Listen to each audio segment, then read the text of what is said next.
એના સાથે જોવા નથી મળી રહી. એકદમ ફ્લેટિશ કામકાજ છે. સેન્સેક્સ ફ્લેટ ટુ પોઝિટિવ છે. નિફ્ટીની અંદર ફ્લેટ ટુ નેગેટિવ કારોબાર જોવા મળી રહ્યો છે.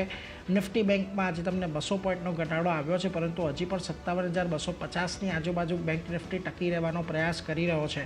જ્યારે મિડ કેપ સ્મોલ કેપ બંનેમાં અત્યારે આપણને ઘટાડા તરફી જ કારોબાર આજના દિવસે જોવા મળી રહ્યો છે, એટલે આ બધા પર એક નજર રાખીશું. બીજી તરફ ઇન્ડિયા વિક્સ પર ખાસ કરીને નજર કરી લો. તમને આજના દિવસે અહીંયા પણ એક દબાણ સાથે કારોબાર જોવા મળી રહ્યો છે. લગભગ 12.5ની આજુબાજુ કામકાજ અહીંયા ચાલી રહ્યું છે, એટલે એના પર એક ફોકસ ખાસ કરીને તમારે રાખવાનો છે.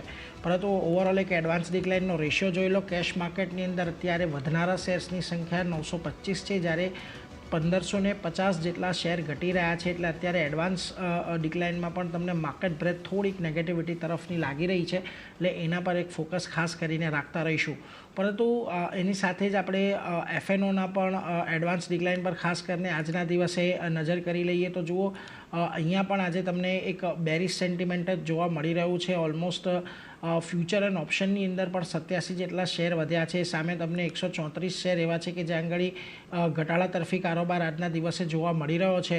એટલે એફએનઓની જે બ્રેથ છે એ પણ થોડીક નેગેટિવિટી સાઇડની જ આપણને જોવા મળી રહી છે. જુઓ, 46 શેર વધી લોંગ બિલ્ડઅપ છે, 23 પર શોર્ટ કવરિંગ છે, 125 પર શોર્ટ બિલ્ડઅપ અને 34 પર લોંગ અનવાઇન્ડિંગ. ખાસ કરીને આજે લોંગ બિલ્ડઅપ થઈ રહ્યા છે. એમાં જીએમઆર એરપોર્ટ, ઇન્ફોસિસ, એમ્બર, પીજી ઇલેક્ટ્રોપ્લાસ્ટ, આઇનોક્સ વિનનો સમાવેશ અહીંયાથી થાય છે.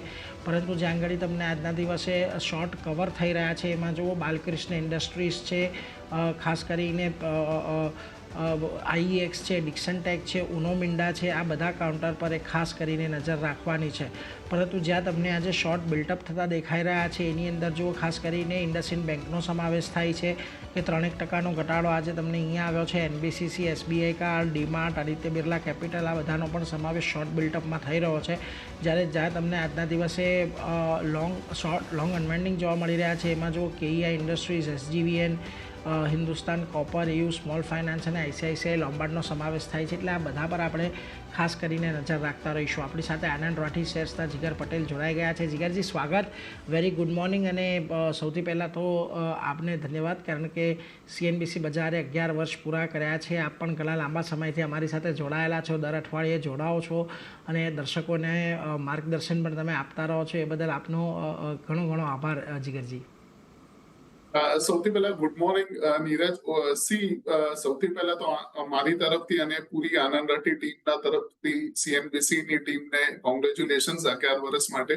અને હવે આપણે માર્કેટની જે વાત કરીએ ઓવરઓલ, નિફ્ટી અગેન લાસ્ટ ગુરુવારે આપણને એક સારો બ્રેકઆઉટ મળેલો, જે લાંબુ કન્સોલિડેશન ચાલી રહ્યું હતું 24,525, 250, 300 રેન્જનું, અને એના ઉપર સક્સેસફુલી આપણે ક્લોઝિંગ પણ આપેલી સમવેર નિયર 25,600, 6,600 જે લેવલ હતા. બટ ઓવરઓલ અત્યારના છેલ્લા 2-3 દિવસથી થોડું માર્કેટ સ્ટોલ થઈ રહ્યું છે હાયર લેવલ્સ ઉપર, અને એક્સપેક્ટેશન એ છે કે ફરીથી એક વખત જે બ્રેકઆઉટ રેન્જ હતી, જે પહેલા રેઝિસ્ટન્સ હતો, હવે સપોર્ટનું કામ કરશે. 25,300, 3,300 ના લેવલ છે, એટલે એક વખત અહીંયા રીટેસ્ટ ડેફિનેટલી થશે. પણ હવે જે રીતે અવરલી ચાર્ટ ડેવલપ થઈ રહ્યા છે એ રીતે લાગી રહ્યું છે કે જે કરેક્શન નીચે 150-200 પોઈન્ટનું લાગી રહ્યું છે, એકદમ સ્પીડમાં નહીં આવે.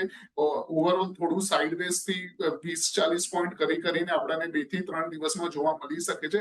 એટલે નિફ્ટીમાં બાય એન્ડ લાર્જ થોડું 25,300, 3,300 આવે છે તો જ આની અંદર આપણે લોંગ જવા માટે જોઈ શકીએ છીએ. ત્યાં સુધી વેટ એન્ડ વોચ રહેશે. અને રહી ગઈ વીકલી એક્સપાયરી પણ છે, તો ઓવરઓલ 25,600 ની ઉપર મને એક્સપાયરી એઝ ઓફ નાઉ નથી લાગતી, અને ડાઉનસાઇડમાં 300 ની નીચે નથી લાગતી. એટલે આજે મોટા મોટી 300 પોઈન્ટની રેન્જ છે એ જ રહેશે એક્સપાયરી માટે. વેરેઝ બેંક નિફ્ટીની વાત કરીએ, again bank Nifty similar kind of setup છે. જે બ્રેકઆઉટ આપણે જોયો તો અરાઉન્ડ લેવલ્સ હતા 57,200 ઓડ લેવલ્સ હતા, અને બેંક નિફ્ટી થોડો નજીક છે રીટેસ્ટ કરવા માટે એ પર્ટિક્યુલર લેવલને. એટલે આની અંદર પણ સાઇડવેઝ જ એક્સપેક્ટેડ છે નેક્સ્ટ આજનું અને નેક્સ્ટ 2-3 દિવસ માટે. મેક્સિમમ ડાઉનસાઇડ 57,000 સુધી લાગે છે, જ્યાં આગળ આપણે બાય માટે જઈ શકીએ છીએ. અને ઓવરઓલ બાયસ સાઇડવેઝ નું રહેશે નેક્સ્ટ 2 થી 3 દિવસ માટે બેંક નિફ્ટીની અંદર. બેંક નિફ્ટીની અંદર ખાસ કરીને સાઇડવેઝ આપણને કારોબાર 2-3 દિવસ રહેતો જોવા મળી શકે છે અને નિફ્ટી અહીંયા એક આપણને 25,300 25,600 આ રેન્જમાં આવતીકાલે એક વીકલી એક્સપાયરી આવતી જોવા મળી શકે છે. એટલે બંને જગ્યાએ અહીંયા થોડો ઘણો સાઇડવેઝ ટ્રેન્ડ જ યથાવત રહે એવી એક અપેક્ષા બનતી દેખાઈ રહી છે. એટલે એના પર એક ફોકસ રાખતા રહીશું. પરંતુ આગળ વધીએ આજે સ્ટોક સ્પેસિફિક ચર્ચાની શરૂઆત કરીએ તો આજના દિવસમાં સૌથી પહેલાં ચર્ચા બાલકૃષ્ણ ઇન્ડસ્ટ્રીઝ પર કરવી છે, કારણ કે જુઓ આજના દિવસે અહીંયા તમને એક સારી તેજી સાથેનો કારોબાર બાલકૃષ્ણ ઇન્ડસ્ટ્રીઝની અંદર જોવા મળી રહ્યો છે. વોલ્યુમ્સ પણ સારા એવા વધ્યા છે અહીંયા અને આજના દિવસે તમે જોશો એક રેન્જ બ્રેકઆઉટ ખાસ કરીને કાઉન્ટરની અંદર આવ્યું છે. 50 દિવસ 100 દિવસની મૂવિંગ એવરેજ પાસે થોડું અત્યારે આ કાઉન્ટર અટક્યું છે, પરંતુ જે પ્રકારનું બ્રેકઆઉટ આવ્યું છે 2500ના લેવલની ઉપર લાગે છે અહીંયા કોઈક પોઝિશન બનાવવી જોઈએ બાલકૃષ્ણની અંદર. સી બાલકૃષ્ણની અંદર ડેફિનેટલી ડેલી ચાર્ટ ઉપર ટર્ન અરાઉન્ડ દેખાઈ રહ્યું છે અને એક સારી એવી ટ્રેક્શન પણ દેખાઈ રહી છે લોઅર લેવલથી. બટ વીકલી ચાર્ટ ઉપર જે યરલી પીવટ છે એ સમવેર નિયર 2600ના રેન્જમાં છે. એટલે જ્યાં સુધી 2600ની ઉપર બાલકૃષ્ણ ક્લોઝિંગ નથી આપતું વીકલી બેસિસ ઉપર, તો ત્યાં સુધી લોંગ કરવાની એડવાઇસ નથી. અને કરંટ વીકમાં અગર 2600 ટેસ્ટ થાય પણ છે તો પ્રોફિટ બુક કરવાની સલાહ રહેશે એઝ ઓફ નાઉ આની અંદર. એટલે જુઓ ખાસ કરીને પ્રોફિટ બુક કરવાની સલાહ રહેશે. જો 2600ની ઉપર જાય છે તો એટલે એક મત અહીંયાથી ખાસ કરીને બાલકૃષ્ણ પર અહીંયાથી બનતો દેખાઈ રહ્યો છે. પરંતુ આગળ વધીએ અને વાત